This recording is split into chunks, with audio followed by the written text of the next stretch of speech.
Welcome. আশা করছি সবাই ভালো আছো। আজকে আমরা খুব গুরুত্বপূর্ণ একটা টপিক নিয়ে এসেছি। ইন্ডিয়ান কনস্টিটিউশনস, ভারতীয় সংবিধানে যে বিষয়টা নিয়ে তোমরা মাঝে মাঝেই পড়ে থাকো সেটাই হচ্ছে ফান্ডামেন্টাল রাইট বা মৌলিক অধিকার। আজকে আমরা সেই মৌলিক অধিকারের বিশেষ কিছু পদ্ধতি বা পন্থা জানব, যেগুলো তোমাদেরকে জানা আবশ্যিক। বাংলায় যদি তুমি বিভিন্ন ভিডিও দেখো, তুমি এই কন্টেন্টটার উপরে সবচেয়ে কম ভিডিও পাবে। তার কারণ এই কন্টেন্টটা মোটামুটি সবাই পড়ে, বাট সবাই কিন্তু এলাবোরেট ঠিকঠাক করে করেনি। তো আমার মূল উদ্দেশ্য তোমাদের কাছে আজকে আমাদের যে রিট, সেই রিট সম্পর্কিত সমস্ত তথ্য তোমরা দেখতে পাচ্ছ, সমস্ত তথ্য আজকে আমরা এলাবোরেট করব এবং সঠিকভাবে পড়ব। কোনটা কী বৃত্তান্তে তৈরি, কেন ফান্ডামেন্টাল রাইটকে সংশোধনের প্রয়োজন এসেছিল, মানে প্রোটেক্টের প্রয়োজন হয়েছিল, মানে মৌলিক অধিকার রক্ষার জন্য কেন রিট তৈরি করা হয়েছিল, কি কি রিটের মধ্যে আছে, সমস্ত কিছু জানবো।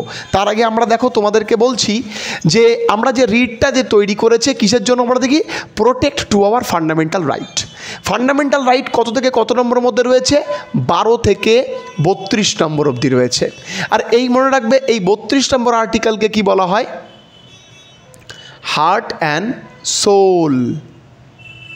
Heart and soul of our Indian constitutions. কেন বলা হয়? কে বলেছিলেন? B.R. আম্বেদকর বলেছিলেন, এবং আশা করছি তোমরা এটা বুঝতে পেরেছো। ঠিক আছে, এইবার দেখো এই যে ফান্ডামেন্টাল রাইট কত নম্বর লিস্টে বলো দেখি। এটা কিন্তু ইউনিয়ন লিস্টে। তোমরা দেখো ফান্ডামেন্টাল রাইটের পরে আমরা আমাদের প্লেলিস্টে অলরেডি কিন্তু একটা ক্লাস দিয়েছি, এবং সেখানে যে সমস্ত পরীক্ষায় আসা প্রশ্নগুলো সেগুলো নিয়ে আলোচনা করেছি। তো দেখো তোমরা দেখতে পাচ্ছি ইউনিয়ন লিস্টে, এবং এটা কত নম্বর পার্ট? এটা পার্ট 2। ভালো করে মাথায় রাখবে। এবং ফান্ডামেন্টাল রাইটের বিভিন্ন পার্সপেক্টিভ রয়েছে, সেগুলো নিয়ে আমরা সব মেন ভিডিওতে আলোচনা করেছি। তোমরা আই বাটনেও পাবে, আমি আই বাটনও দিয়ে দিচ্ছি। চলো দেখো এবার এখান থেকে কি বলেছে? হেভিয়াস কর্পাস, তারপর ম্যান্ডামাস, তারপর এখানে 3 নম্বর লেগে নাও প্রহিবিশনস।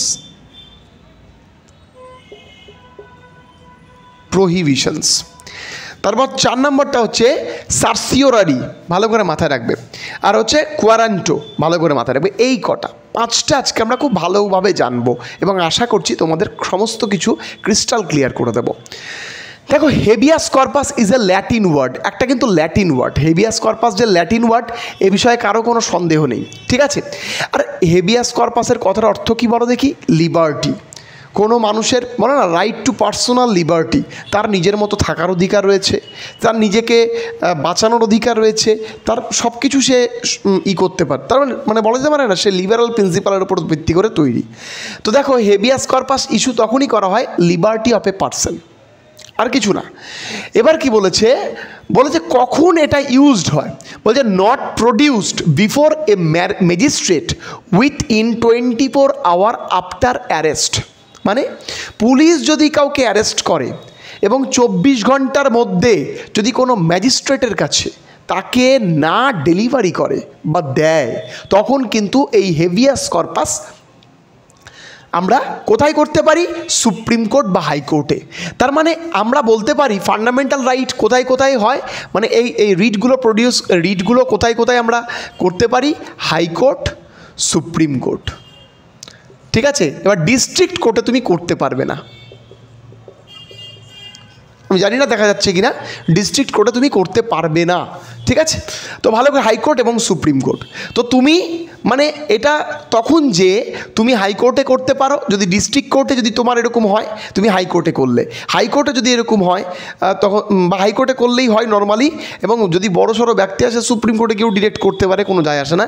যে আমাকে এবার কে করবে? যে পুলিশ কাস্টাডিতে আছে সে তো করতে পারবে না, তার পরিবারের লোকজন করবে, তার বাবা মা ভাই বোন আত্মীয় যে কেউ গিয়ে হাইকোর্টে এটা কিন্তু করতে পারে, বা সুপ্রিম কোর্টে এটা করতে পারে। এবং এই জন্যই কেউ কিন্তু 24 ঘন্টার বেশি কিন্তু রাখবে না। তারপর দেখো 2 নাম্বার কি বলেছে? বলছে ম্যান্ডামাস। আচ্ছা, ম্যান্ডামাসটা কি জিনিস?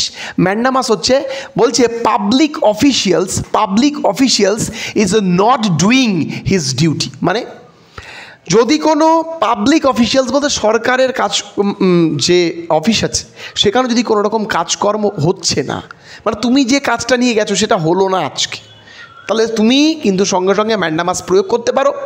তুমি হাইকোর্টে গিয়ে ম্যান্ডামাস প্রয়োগ করো, হাইকোর্ট কিন্তু সেই অথরিটির কাছে মেসেজ পাঠাবে বা লিগ্যাল নোটিশ পাঠাবে, কেন তুমি করনি, ঠিক আছে। তা এবার সুপ্রিম কোর্টে যদি কেউ করে, তা supreme court take a serious step এই পক্ষে নিতে পারে যে কোন পাবলিক ডিপার্টমেন্ট এইরকম কাজ করছে, যেখানে গিয়ে কোনো সুবিধা পাচ্ছে না। ধরো কেউ একটা কোনো দোকান খুলবে, ধরো কেউ মেডিসিনের লাইসেন্স করবে, কেউ ধরো বেবি ফুডের লাইসেন্স করবে, বা কোনো জিনিসের লাইসেন্স করবে তখন, বা ফুড লাইসেন্স করবে, কিন্তু সরকারি প্রতিনিধি তাকে করতে দিচ্ছে না বা কোনো অর্থের পরিপ্রেক্ষিতে করছে, তখন তার দেরি হচ্ছে, তখন সে এই কাজটা করতে পারে।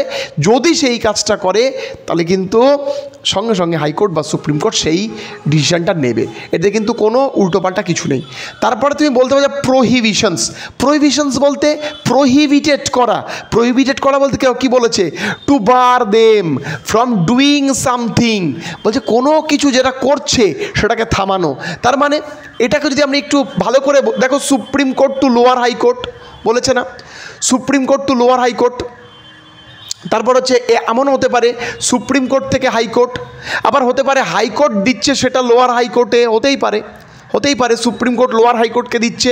লোয়ার হাইকোর্টে কোনো ঘটনা ঘটেছে যেটা থামানোর প্রয়োজন, তখন কিন্তু হাইকোর্টের পুরো প্রহিবিশনস চালাতে পারে, সুপ্রিম কোর্ট হাইকোর্টের বা তার লোয়ার হাইকোর্টগুলোতে চালাতে পারে।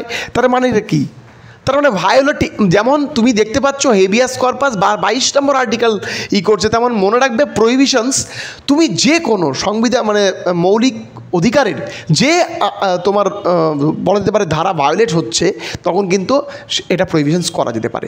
কেমন করে, ধরো একটা ক্যান্ডিডেটকে অ্যারেস্ট করা হয়েছে, কিসের জন্য, বলছে সে নাকি এই মামলার সাথে জড়িত বা খুনের মামলার সাথে একটা বাচ্চা ছেলে জড়িত, যার এজ আমি ধরে নিলাম যার এজ 14 ইয়ার্স।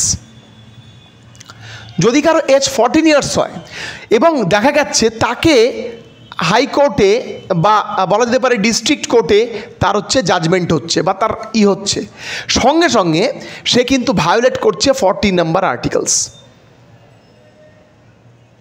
তার কারণ 14 বছর মানে 18 বছরের নিচে যার বয়স, সে কি করে একটা নর্মাল হাইকোর্টে তার হয়, তাকে যে হাইকোর্টে হবে সেটা হচ্ছে জুভিনাইল হাইকোর্ট, ঠিক আছে।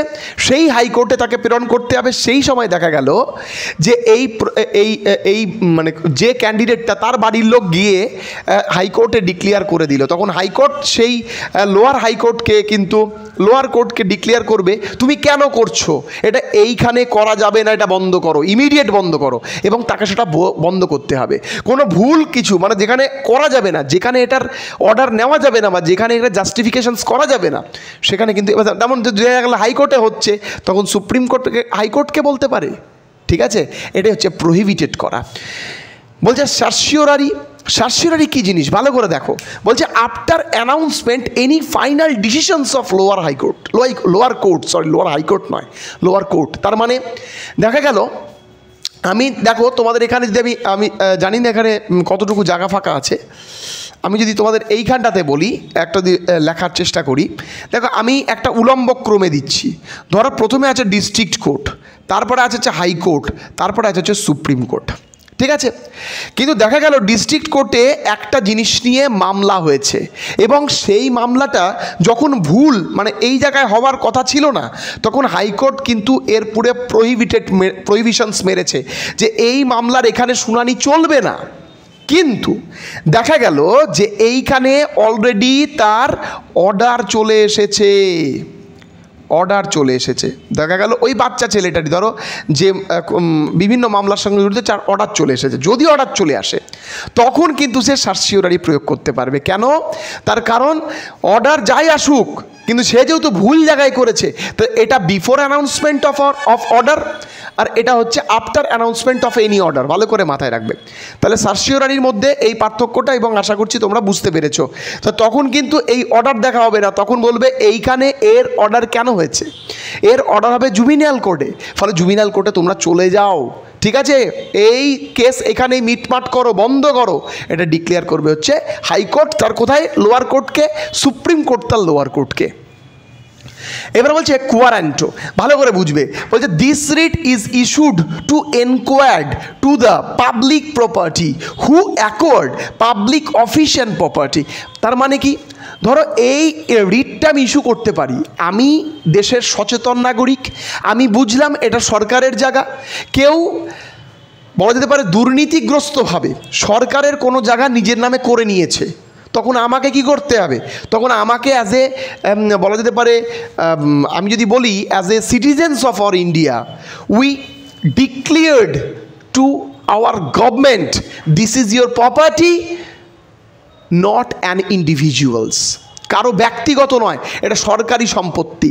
তখন তুমি এর বিরুদ্ধে যে রিটটা প্রডিউস করতে পারো, তখন তাকে বলছে হচ্ছে কোয়ারান্টো। মানে কি, কেউ কোনো ব্যক্তি এ পার্সন হু ইলিগালভাবে অ্যাকোয়ার্ড করেছে কোনো একটা পাবলিক প্রপার্টি, তখন তুমি এই কোয়ারান্টো প্রডিউস করতে পারো। তো এত কিছু ইতিহাসের মধ্যে আছে।